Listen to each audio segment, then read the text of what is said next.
So, other than your life, Prakash, do you know any jokes? Well, if it's going to be like that, I would say that our friendship definitely comes to mind. But do you ever think a joke can go too far? That's a tough one, man, and the answer might be different depending on who you ask. Personally, I usually don't have any limits when it comes to jokes, even if I don't find them funny. But I will say, though, that there are people who make hurtful statements that they try to pass off as jokes, but they do so without any comedic delivery. I wouldn't consider those statements to be the same thing as jokes. Yeah, I think that's fair. I grew up watching a lot of stand up, in large part due to my dad and my family's influence. And for that reason, I was lucky to see the greats such as Richard Pryor, Dave Chappelle, Robin Williams, George Carlin, and countless others. One thing I do remember as the golden rule, though, mostly through their example, was that nothing is off limits. So really, no joke can go too far for me, but I'm no expert. One person we could ask is the CEO of Yuk Yuks, Mark Breslin. For those who may not be familiar, Yuk Yuks is one of Canada's largest comedy clubs and is a staple of Canadian comedy. It has 15 locations across Canada, and it continues to be a popular night out for Canadians. And comedy itself is a staple in Canada. We have This Hour Has 22 Minutes, You also have the Rick Mercer Report, Just for Laughs, Kim's Convenience. Schitt's Creek, Are you swearing already? It's only episode 2. sorry, Corner Gas, The Trailer Park Boys, The Kids in the Hall. The Life of Justin Bieber, What? What? Alright, ignoring that. We also have the Beaverton, Kenny versus Penny, and so much more. We also have our own Canadian Comedy Awards. and let's not forget about our famous Canadian comedians such as Mike Myers, Jim Carrey, Russell Peters, Howie Mandel, Seth Rogen, and many others. But I think it's time we ask Mark how comedy has changed throughout its history in Canada, as well as learn about how comedians get into the industry. Ugh, I can't believe that we're releasing this interview as our second episode, Why? because it most likely be the one that gets us fired. Come on, man, let's do it. Just for laughs. My name is Ajay, My name's Prakash. and this is the Real Talk Roundtable.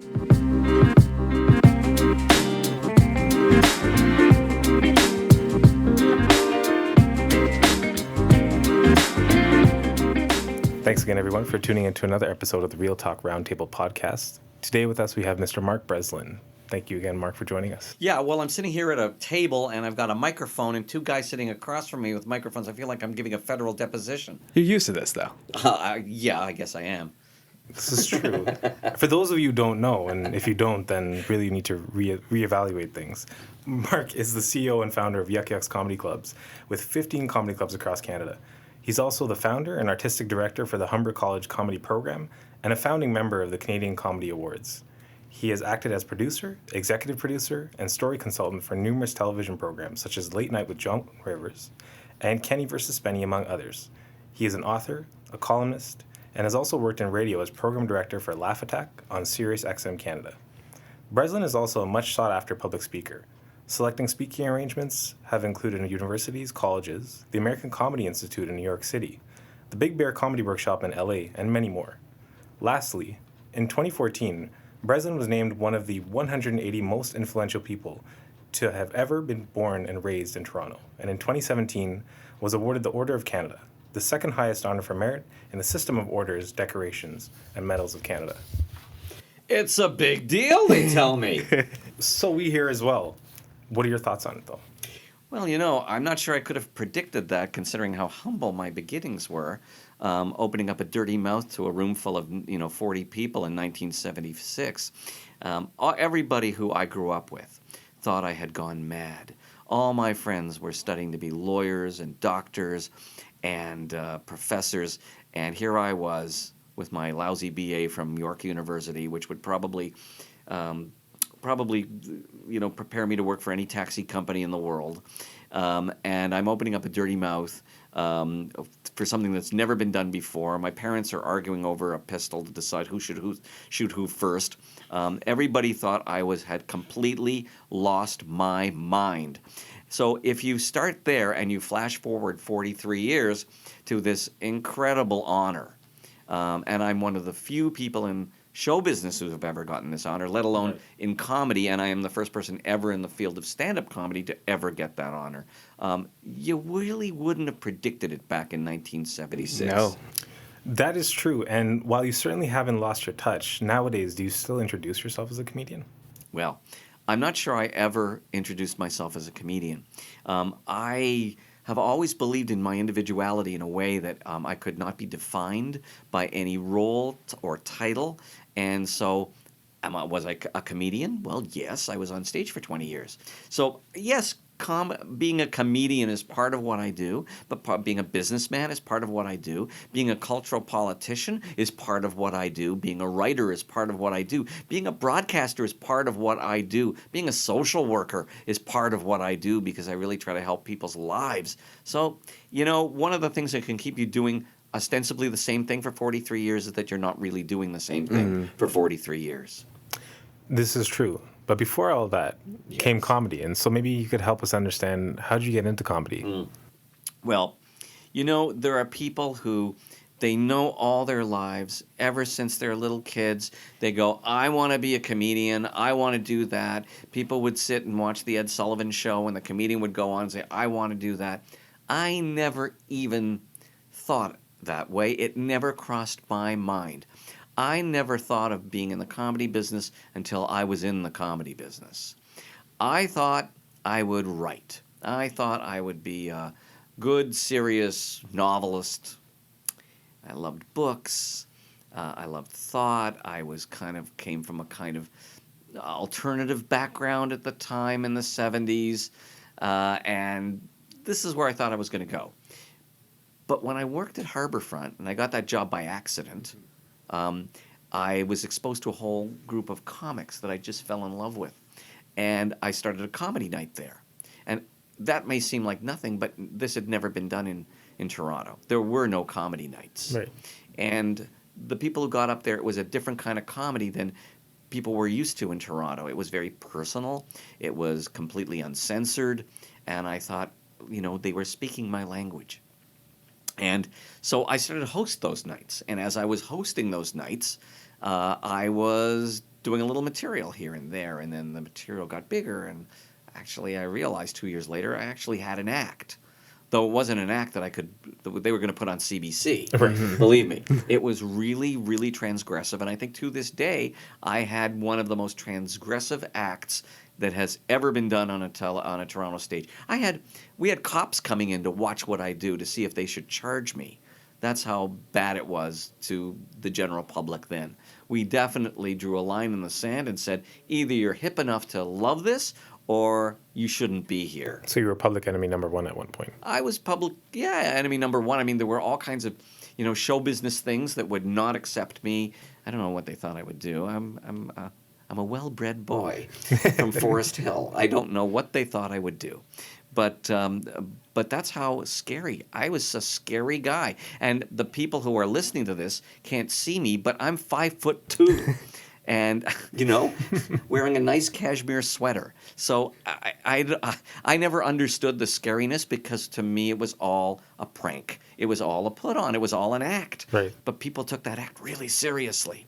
And, although I say I was never thinking of making a living as a comic in any way, I realize now, looking back on my life and my early life, that I was being prepared for it without even knowing it. I used to watch a lot of TV as a kid.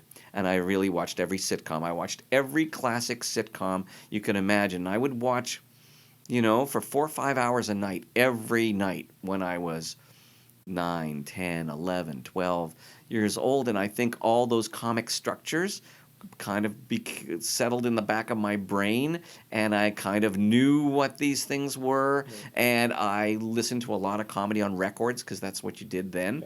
In people's basements, we would listen to Lenny Bruce and Bill Cosby and Mort Saul and everybody, and all that sort of percolated. And I guess, and my cousin Victor bought me a 3-year subscription to Mad Magazine when I was 10 years old. Wow. And that was when Mad Magazine, that would have been 1962, that was when Mad Magazine really, really meant something. Right. So I think all these things kind of just percolated, and when I was ready to do comedy, I was able to draw on sources that I didn't really realize that I had. Now, before we get into what you're best known for, I would say, I know that typically when it comes to comedy or comedians in general, granted, in your case, you're saying it was more of almost a defense mechanism or a way for you to kind of protect yourself to some extent. But then it became more of a passion. And revenge. And revenge, fair enough. Let's not leave out revenge as a great motivator. This is true. And kind of going down that route of revenge and maybe the more dark side, A lot of times comedy is bred out of that darkness. And was there any of that kind of fostered that development for you as well? Or? Well, absolutely. I mean, I've always thought when I was, 21, 22 was a very bad time for me. Just before I got into show business and got into comedy, I didn't have the love that I expected to have from the world. There were all these beautiful women, and why were they going for these football players and not for me? Don't they understand that I've got what it takes? But it's funny when you stand on a stage and you command a room of 200 people. You're more important than the football player. I didn't realize that until then. All these incels that they talk about? Yes. Yeah, I could help them. All I would do is I would tell them to get into show business. They'll get all the girls they want. It's just that easy. It's that easy. It's that easy. I would also dress them better. But I would dress them better and get them into show business, and then they would have no problems. Show business is an amazing leveler in a lot of ways. And so speaking of show business, Yes. granted you may have just answered by saying, it might have been for the girls to some extent and for the revenge. You opened your first Yuk Yuks in 1976, if we're correct. Yes. Can you lead us maybe a bit through how that came to be? Yeah. I mean, we were having a wonderful time at Harborfront, and then they replaced the person who was running it, and the new guy just didn't see the value of any of us. So they fired me, they fired the jazz person, they fired the theater person. They did a real house cleaning, and it wasn't for the better, if you ask me. And Harborfront has never recovered from that shift over, from that purge. Revenge. Yeah, so all my friends said, now we have no place to perform. And I was always kind of the designated driver of everybody. Everybody else was really interested in getting high all the time, and I was kind of more of a sober guy. And I thought, well, yeah, maybe we could do something. So I told my friends that there was a folk music cabaret in the basement of the community center at Church and Wellesley. And I called up my friend who was running that folk night, because I was really into folk music too. Comedy's not my only interest, and was never my only interest. I was dating a folkie at the time, a girl who was fantastic. And I wanted a place for her to perform too, so I would go down all the time, and I got to know these people. And I said, hey, would you mind if I bring some friends of mine down who are comics? They could go on in between the folkies. Said, yeah, let's try that. And it was a disaster. Because the audience for folk music and the audience for comedy are very different. The folkies are really idealistic, and they wear patchouli, and they smile a lot, and they want everybody to love them. The comics are at the back of the room wearing various shades of black and chain smoking and swearing. So it didn't work at all.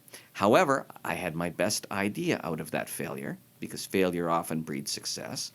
And the best idea was to go to the board of the community center and said, can I have my own night to do comedy? And they said, well, yeah, we only have Wednesday night available. Wednesday's like the worst night in show business. I said, I'll take it. And I called it Yuk Yuks, and I'm not to this day even sure why I called it Yuk Yuks. Although, looking back, it was a really smart move. Rick Moranis, who was doing stand-up at the time, said, Mark, why are you calling it Yuk Yuks? You should call it like the Comedy Factory or the Comedy Store. And I said, I don't know, Rick. I just like Yuk Yuks. And he said, okay. But Yuk Yuks is kind of entered almost, it's like Kleenex. It's entered the lexicon. There's a reason now I realize why I called it Yuk Yuks. What is that? Well, it's a lower chakra issue. Laughter comes from a lot of different places, and I've become very aware of the sound of laughter, and that the sound of laughter comes from whatever chakra it happens to be coming from. So if you're reading a New Yorker cartoon, you're laughing in a very different way than if you're watching Cheech and Chong. And I liked the bass end of laughter, which comes from the solar plexus, and it's a yuck, yuck, yuck. It's a big laugh. It's a hearty laugh. It's a therapeutic laugh rather than It's not a chuckle. It's not a titter. It's a gut laugh. A gut laugh. And Yuk Yuk sounded like this. But I wouldn't have been able to explain that to you in 1978 or 1976. It just intuitively felt right. I agree. I think when I think of Yuk Yuks, it sounds like if you can make someone Yuk Yuk, you make them laugh, I think, for the bottom of their soul. Well, and this gets into the issue of comedy as therapy. And if you've ever had, and I've had people say to me, why is the comedy so mean at Yuk Yuks? It's so often so mean. And it's true. And outside of the building in the first club at Bay in Yorkville, it used to say, "It's cruel inside," which was a parody of the movie theaters, which said, "It's cool inside." air conditioning. And yes, we've always flirted with very cruel comedy, but the reason is, if you go for a massage, the massage therapist touches you in a way that hurts at first before there's a release, and then you feel better. And similarly, in the comedy that we like to do, that I like to do, yeah, it hurts at first, and then it feels better because you've attacked the problem. Right. And I think to that point, you kind of mentioned that you don't look at Yuk Yuks as a business; you look at it as a cause. It has to be a business because it has to support itself, or none of us would be sitting in this office. It has to support my lifestyle. It has to support my family. But it is a cause. It has always been a cause. It has always been more than just a business. Sam Kinison used to call me the club. He used to call me the club owner who isn't. And why did he say that? Why did he say you're not a club owner? Because you go to a whole bunch of clubs and the club owner bases the booking on the drink sales, not on the artistic value of who's in the club. The club owner usually will not hire somebody who alienates a section of the audience, and as long as it's not too much, then I've always been fine with it. I'll give them passes to another show. One thing I just want to dive back into very quickly with you is Yuk Yuks itself. You know, this is something that, you're right, is part of the lexicon now. Everyone it's almost synonymous with stand-up throughout North America and definitely in Canada. But much like Mad or Mad Magazine, you know, which eventually became Mad TV, people don't really understand the roots. You know, Mad Magazine, like you said, when it really was what it was because it was at the vanguard of that counterculture, right? Pushing back and really challenging and pushing the barriers. You know, I think to some extent, even our generation, we take Yuk Yuks for granted. We take the fact that it exists as just the status quo. But it wasn't always that way. And I know we left off with it being in the basement of the community center. No. How did it come to what it is now? Okay, what happened was, and I guess this is an interesting story too, about 9 or 10 weeks into those Wednesday nights, I got a call from a guy at the Globe and Mail, Jack Capizza, Right. who said, I hear you're doing something interesting on Wednesday nights with comedy. Can I come down? Maybe I can write something about it. I said, sure. So he came down. I saw him writing in his little book. And at the end of it, he said, well, I think I can get something in maybe even this Saturday. I said, oh, that's great. So what did I expect? I expected a little blurb. Well, on that Saturday morning, I woke up later than most people as usual, and I had an answering machine, and usually would say how many, phone calls I've gotten, 2 or 3. There were 42 calls on that, so I started playing them. Mark, go get the Globe and Mail. Mark, get out of your pajamas and go down and pick up the Globe and Mail. Mark, pick up the Globe and Mail. You won't believe it. So I ran out. I got the Globe and Mail, and Jack Capizza had written an amazing article, which was the full 2 centerfold pages of the Globe and Mail in the entertainment section, plus a blurb on the front cover that you had to read this. Right. It basically said, this is the most interesting thing to happen in comedy ever in the city.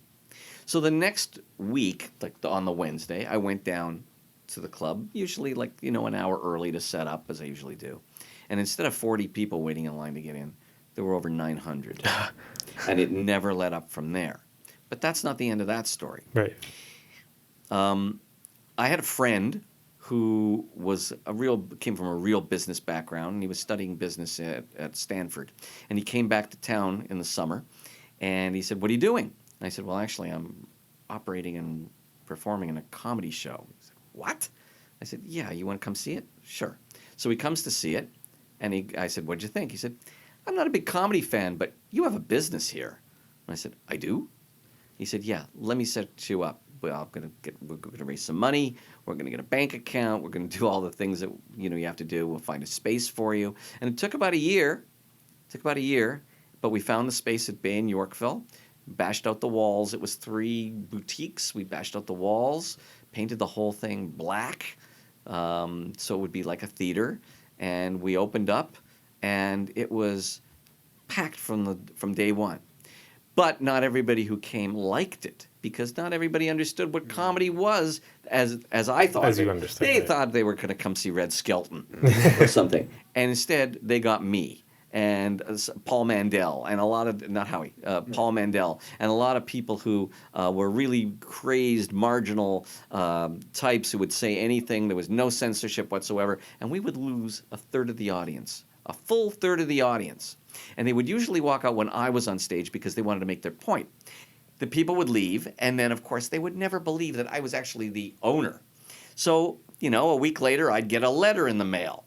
I'd open the letter up, and it would say, "Dear sir, I was at your club on such and such a night, and I was amazed and disgusted to find that the MC was doing disgusting jokes that insulted Jesus and abortion jokes." And he goes on, "What kind of place do you think you're running? I insist you show that to the owner." So I had a stamp made up, a rubber stamp, Right. and the stamp said in huge cap letters, "Eat shit and die." And then in nice sort of wedding font, the Yuk Yuks management. Profound. Right. And I would take the stamp, and I would stamp the letter that they'd sent me, "Eat shit and die," the Yuk Yuks management, and I would mail it back to them. Huh? That's And one way to do business. how do you rebuttal to that? I don't really know how to respond to that. Well, it was punk, Yeah. and also it wasn't so stupid because you've lost that customer and anybody they like anyway. Better to develop the legend. I've lived a life committed to an extreme form of individualism, Right. an extreme form of not caring what people thought as the only thing that people thought. Sure, of course, I'd rather be liked than not liked, but I don't think I would make a lot of changes in my life to be liked by everybody. There's a play, musical called Title of Show. It's an off-Broadway musical. And it's a great off-Broadway musical. There's a lyric in there that I really like, which is, "I'd rather be 9 people's favorite thing than 100 people's 9th favorite thing." Mm-hmm. And I like that lyric. I think that kind of sums up where I'm coming from. Of course, everyone likes to be liked, but I think it's like, you know what? Let me at least be who I am, and if you take me for who I am. Well, people are also, it's too easy to be liked now because of the internet. All you do is you press like, and you're a friend. Hey, how many friends do you have? I have 5,000 friends. No, you don't have 5,000 friends. None of those people are your friends. Right. Elie Wiesel, who was a Holocaust philosopher, won the Nobel Prize, died recently. He was giving a speech to incoming students at Harvard, and he said, you people, you young people, it's so easy for you to be liked. Being liked is so easy. It's to be somebody's friend is so easy. Do you know what friendship was for me growing up as a Jew during the war in Poland? Will you hide me?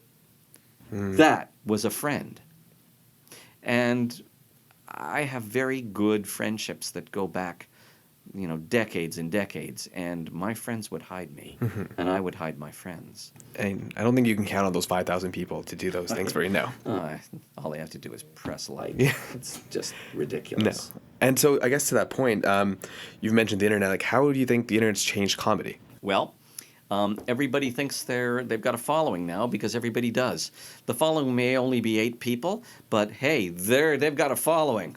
And I think that the internet has created a lot of false hope for a lot of comics or would-be comics, and there's a rude awakening coming for them when this cycle comes around and they realize they're 40 years old, they're 45 years old, and no one will hire them. All they can do is open mic nights. It's a Malthusian nightmare. You know about the economist Thomas Malthus? Yes.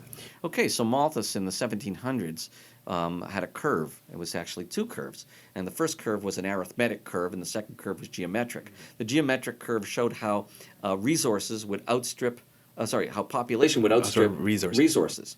Well, it never actually happened quite that way in the Western world because he never thought of birth control. But it certainly has happened in the third world, and it's happening now in the comedy world because there's more and more comics all the time. Everybody wants to do comedy. Everybody's got 10 minutes, and the number of places who are actually able to pay has stayed more or less the same or grown at a very slow rate.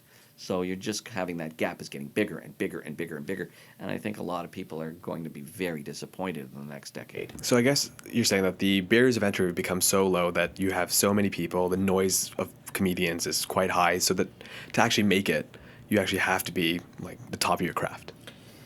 Yes, you always had to be at the top of your craft, but there weren't so many people crowding the field and muddying the waters. Also, what's happened is because of the internet, all the old media has become weaker.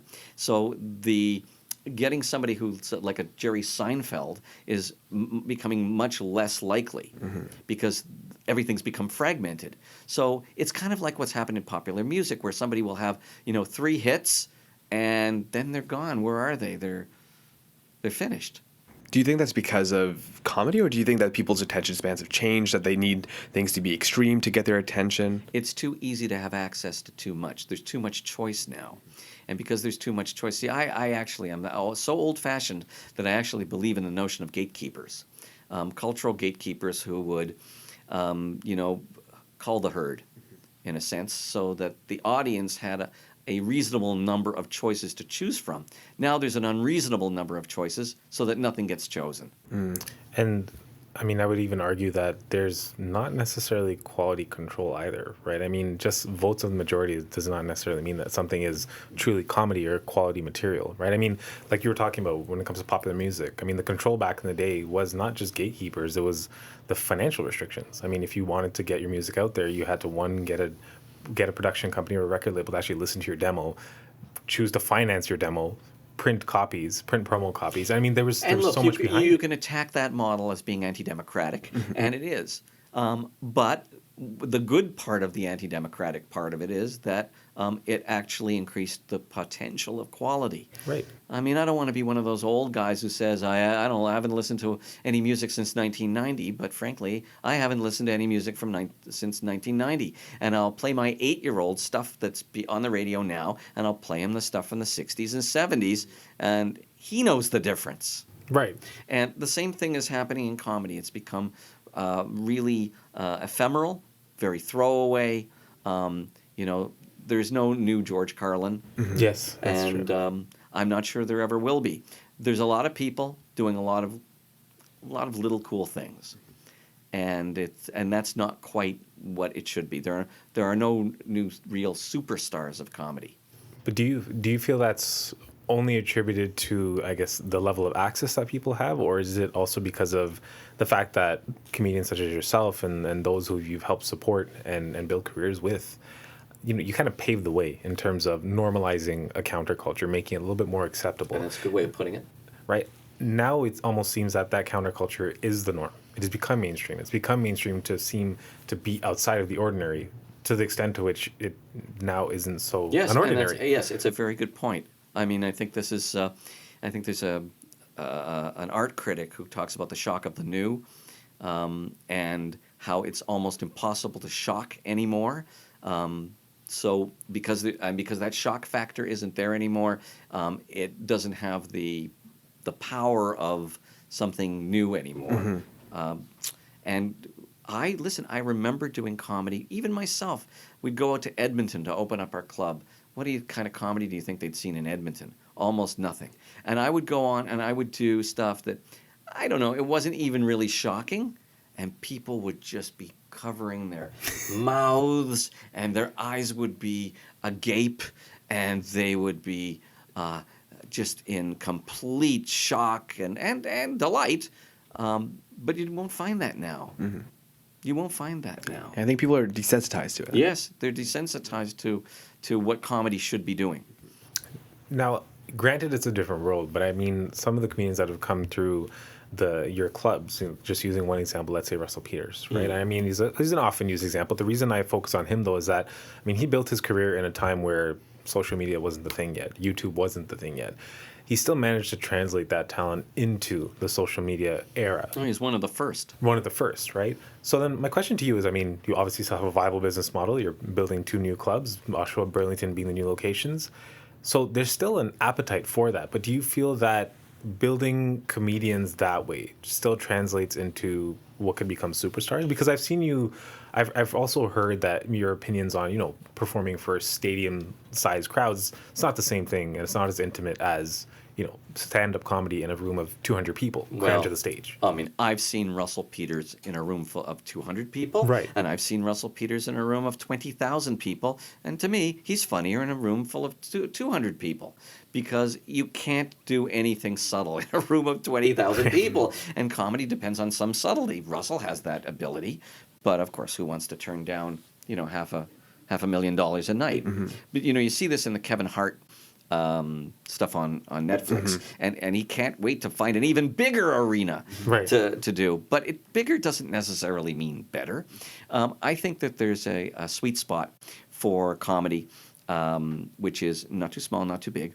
I think that the perfect comedy environment and experience is somewhere between, say, 150 and 400 seats. But when you go, there's nothing that would ever take the place of live interactive experience of a comedy show. Watching it on TV is just not the same. You can watch all the porn you like, but until you have that woman in your bed, it just isn't the same. Nothing replaces the real thing. Nothing replaces the real thing. It's hard to argue with that. Well, look, I'll give a more mainstream reference is, Right. you want to watch do you want to watch the football game in the football field? Do you want to watch it on TV? But the real experience, the electric experience of sharing something with strangers, which is something we don't do enough, that's got to be live. I agree. Like, I remember when I go to comedy clubs, I never forget that experience. But if you were to ask me, like, a Netflix special, sometimes I'll be like, oh, yeah, I think I did watch that, but it's not as vivid.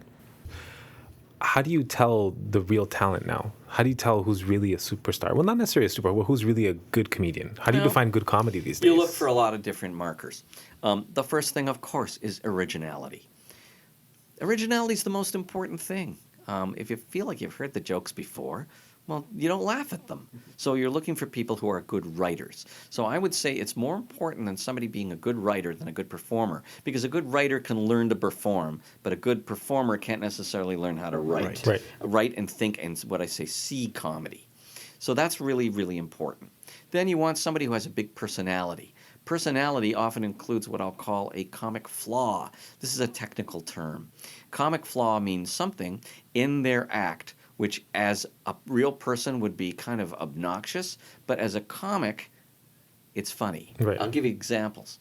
Roseanne's vulgarity, or Woody Allen's neurosis, or Jerry Seinfeld's fussiness. Yes. Now, if you actually had a friend who was that fussy, you just wouldn't want to be around them very much. But when they're on stage exaggerating that flaw, it becomes the funniest thing in the world. So you're looking for something like that. That is gold, if you can find that. Because as somebody once said, all comedy starts with character.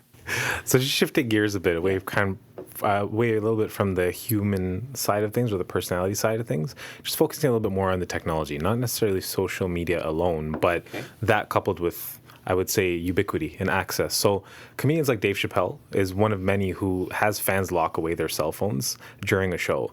How do you think that comedy has changed since the widespread emergence of smartphones and social media?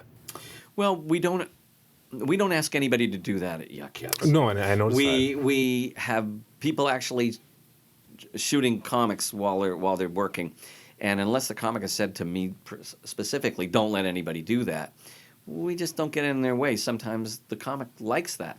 The reason Chappelle does that for two reasons. One, he might be working on something new that isn't quite finished yet, and if you see something that isn't quite finished yet, the point will be lost or you'll get the wrong point. And the second reason is he doesn't want product out there that he isn't getting paid for. Right. And it gets in the way of people, subscribing to Netflix or buying his DVDs online or whatever it might be, or streaming his stuff. So that's why people do it. They do that for movies. I've done movie criticism, and when you show up on the Wednesday for the Friday movie that's going to open, if it's a big movie, they take away your cell phones, and they lock them up, and then you get them when you leave the theater. Okay. The reason why I asked you, though, Mark, just delving a little bit deeper into that, I mean, one of your tenets around comedy and around your clubs and the culture of it is freedom of speech. don't censor. Like you said, you might comp-a-ticket it to a patron who might be offended, but you will never ask a comedian not to say something. That is correct. As long as he gets laughs. Right. And granted, around kind of the idea that, you don't want material out there that either you're not getting paid for or maybe you don't want out there yet. But I was trying to delve a little bit deeper into the side of people being outraged, things being taken out of context. And that's something, that has happened in the past where people have taken short cell phone video clips of an act and taken it completely out of context. People get outraged and the media takes it away before you even have a chance to really come back. And really, that's not a comedian's job. It's not to apologize for their material, right? So that's kind of where I was going with this. Yeah, it's. I guess it's an issue now. It's not that much of an issue at my club because I don't have famous comics here in the same way that they might, if you're in New York and Jerry Seinfeld drops into the Comedy Cellar, does a set, it's a sloppy set because he's still working on it, or he says something that he's trying to make a point, satirical point, but he hasn't figured out how to exactly get there yet, and somebody tapes it, they put it on, and now he looks like a racist, or he looks like an insensitive clod, or whatever he might look like. And of course, nobody wants that. Yeah, it's a danger now. But not something you're concerned with? Not really. We haven't had many of these problems here because, we're Canada. And this is true. What happens here just doesn't matter as much. Well, that's great for Canadian pride. It's honest. I'm just realistic about I agree. that. I mean, whose career are you going to wreck? Jerry D's or Ron James? Yeah, that's fair. And they're at the top. Yes, yeah. Well, then to that point, what's your long-term vision with Yuk Yuks? I'm living it. After 43 years, I'm in the middle of it. I'm trying to always respond to the changes, in our society and how that might reflect on the clubs. But I am not running it all that differently than I did back in 1978 when I founded it. It's more professional now. It's smoother, it's slicker. I have a bank account. I don't pay people out of a shoebox, which I did for the first 2 years. So, yeah, all those sorts of things. I have a staff that I can trust. Everybody has a very specific job that they do. But the ethos is still the same. Fair enough. And I mean, you keep that culture alive here definitely through this chain. And like I said, it's synonymous with stand-up. It's synonymous with comedy in Canada and even outside of Canada. Moving away from the showbiz side of things, just as we start to move along, comedy has traditionally been a platform for political and social commentary. I mean, that's something that I hold dear and something that at first I think attracted me to stand-up. But do you think comedians are able to use that platform more freely or less freely than they used to? Well, it's a good question. I mean, it depends where. First of all, there's never been so many political shows on the U.S. television attacking the President of the United States directly. Right. That's, certainly if you go back to the 70s when Nixon was the most hated president in the history of presidents, there was very little work being done. And in fact, the one show, which was the Smothers Brothers show that was doing that, was canceled under Nixon's orders. I didn't know that. Wow. That's a good story. So I think in some ways political comedy, especially in the States, is better than ever. On the other hand, there are an awful lot of comedy clubs that will not book comics that have very strong anti-Trump attitudes outside of obvious blue state places, because a third of the audience is going to say, "I'm never coming back here." Because they're supporting the president. Because they're supporting the president. So I book a lot of those comics here. Do you think comedy's gotten more politicized? In some ways, yes. In some ways, no. Like I say, there's more people doing this kind of stuff, but it plays better on television than it does in clubs, and mostly because it's disposable. Problem with topical material of any kind is that it isn't really very valuable a week from now. Right. And if you're developing a club act and you have a great piece on what Trump just did, by the time it gets really good, it'll be out of date because he's just done something new. Mm-hmm. But if you have access to, millions of people every night, you can do that joke, get it out of the way, have people see it, have people laugh at it, have people appreciate it, and you can move on. You don't have to cling to it. Right. It takes the average person, if you're doing a live act, it takes the average comic about a year and a half to develop a 30-minute piece. Wow. Maybe longer. to that point with Trump, especially because so many comedians are making fun of him, do you think it's too easy now to... It's a bit of a fish in a barrel thing. I mean, I despise Trump, but Trump humor has just become so easy that I'm kind of bored by it now. But so then let me press you on something, Mark, because you said that, it's political comedy, is as great as it's ever been. But if I can maybe push on that a bit, the political comedy and social commentary that, really got me into stand-up comedy is almost timeless. Because, yeah, granted, there were, figures like Nixon and Reagan and all these comedy bits, but the general societal issues that they were commenting on, I mean, even during your era, as you were coming up as a comedian, I mean, that was the Vietnam War era, civil rights, action. Those are still themes that still resonate today. You could listen to one of those bits and still feel that to your heart. Maybe. I feel actually that whenever there's a reference that's out of time, it takes you away from the bit for that moment, and that's not a good thing. So that when you're listening to somebody talk about the Vietnam War, the word Vietnam immediately makes you think, okay, that's not now, and it's very quick, right, in your brain, and that takes you away from the joke, and now you're not laughing as hard. It has to be, if you're going to do current events comedy, it has to be current. Try listening to some of Mort Sahl's old stuff about Eisenhower, and they're great jokes, but they're about Eisenhower, Right?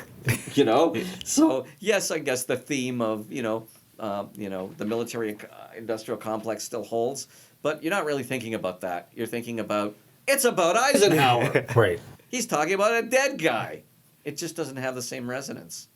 Well, I think since Mark, you wanted to freestyle this interview, we had no choice but to be your hype man. And so we're just going to do a little bit of hyping for you. So Mark is the author of the Yuk Yuks Guide to Canadian Stand-Up, on sale at Indigo Canadian and Amazon. You've also opened 2 brand new clubs. Where are those, Mark? Burlington and Oshawa, 2 very different communities. One kind of an upper middle class community, and one is a community that's really suffering right now economically. Just out of curiosity, do you have any clubs in Oakville? We had one in Oakville. It closed down not because there was anything wrong with it. And not because you called them out. Not because I called them Okay.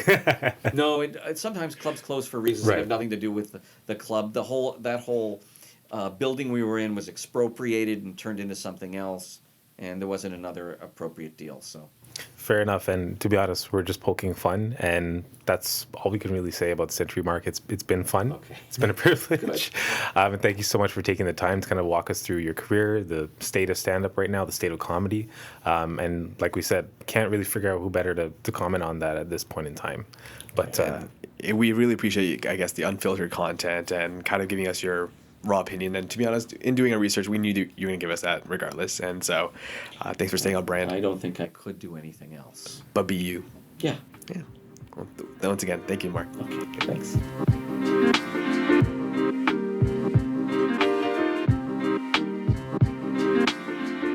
You really can't say Joe Rivers, man? listen, English isn't my first language, okay? It's my only. Well, considering how big of a deal Mark is, it was nice that we were able to have such a candid conversation with him. I do agree with him, though, that since it's easier to get into the industry now, I have noticed that the quality of comedy has gone down.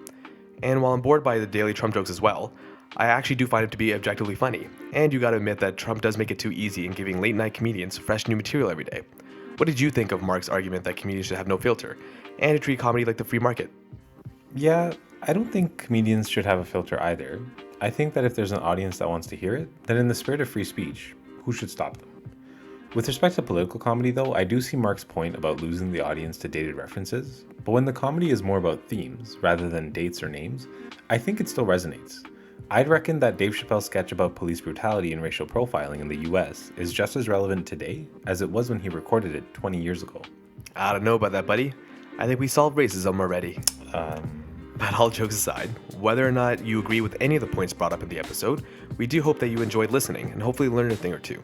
Thank you to Kyra Williams, Vice President of Operations for Yuk Yuks, for assisting us with the scheduling of the podcast. And don't forget to follow our social media pages on Facebook, Twitter, and Instagram for updates. Feel free to share your comments with us, and if there are any future topics that you'd like us to explore, please let us know. Finally, if you like what we discussed today, feel free to share it with family and friends. We truly appreciate the support. Thank you for listening, and we hope you'll join us on the next episode of the Real Talk Roundtable.